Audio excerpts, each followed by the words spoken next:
Diba guys na itong si Dave at Marian ay malakas daw di umano ang kanilang chemistry. Yes mga mima, marami po ngayon nagtutulak o mga netizens na tila daw bagay at ito na daw yung love team na nababagay kay Dave. Yes mga mima, diba kung maalala po natin ay marami din pong sumubok or marami din pong pahiwatig ang mga iba't ibang Kalingap Angels na pwede niyang maging partner, pero kakaiba daw di umano ang charisma nila ni Marian. So maraming nakapansin yan, lalo-lalo na po dito sa mga taga-supporters ng Kalingap team, no? So kung ikaw yung nakakapanood sa mga mini-vlog nila at talagang nakikita mo yung kanilang chemistry or napakagandang samahan, comment mo muna yan kung ikaw ay isa sa mga taga-subaybay din po nila.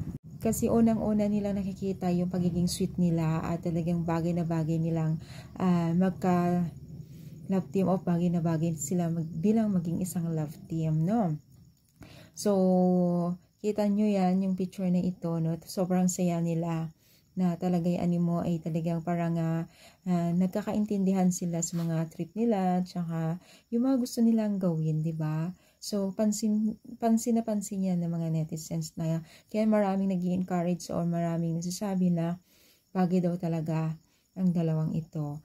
No, kung isa ka sa mga may gusto o sa may gustong mag-love team ng dalawang ito, syempre, i-comment down muna dito sa baba kung ikaw ay sang-ayon, at kung hindi naman, comment down din po, no. So, syempre, no, nag-aabang na naman po ang mga karamihan dito kung ano yung mga latest update po na dalawang ito. Nako, umaamoy something na rin ba itong dalawang ito?